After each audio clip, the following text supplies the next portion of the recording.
ប្រមៃត្រៀមបោកតែសារតែលេខជាជួនគឺជាកីឡាករថ្មីបើសិនជាអាចទប់ទល់បាននៅទឹកចុងក្រោយនេះទុកថាគឺមានសមត្ថភាពពិតមែន ឥឡូវនេះពួកយើងចាំមើលថាតើលេខជាជួនអាចមានសំណាងទេលេខជាជួនអាចទ្រាំដល់ទៅចាប់ទឹកនេះបានទេ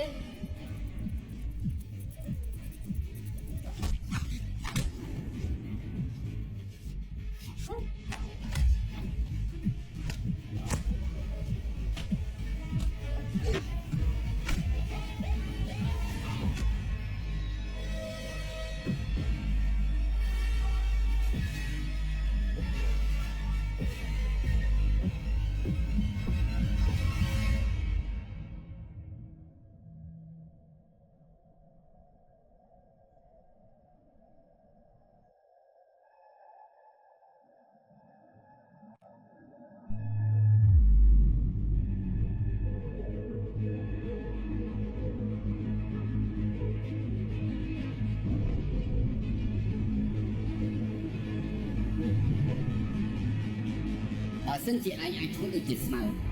ធ្វើឲ្យសត្រូវមួយមិនដឹងដូចឈ្នះមិនបាន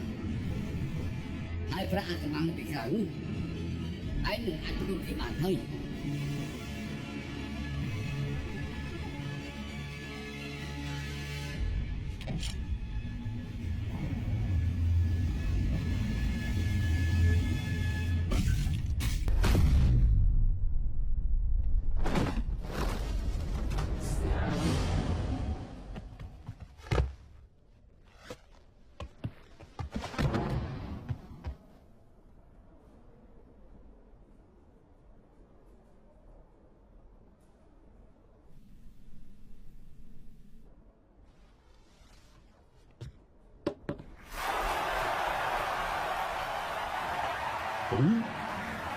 tôi chân tử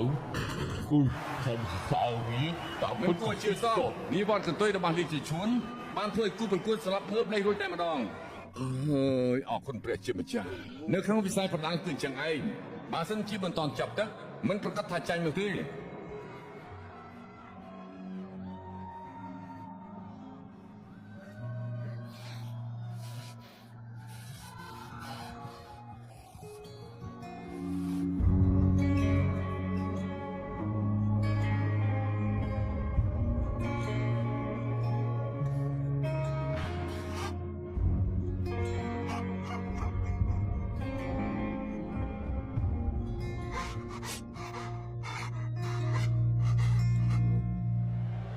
ជាជួនធ្វើឲ្យគូប្រកួតស្លាប់នៅក្នុងទឹកទី3រយៈពេល2នាទី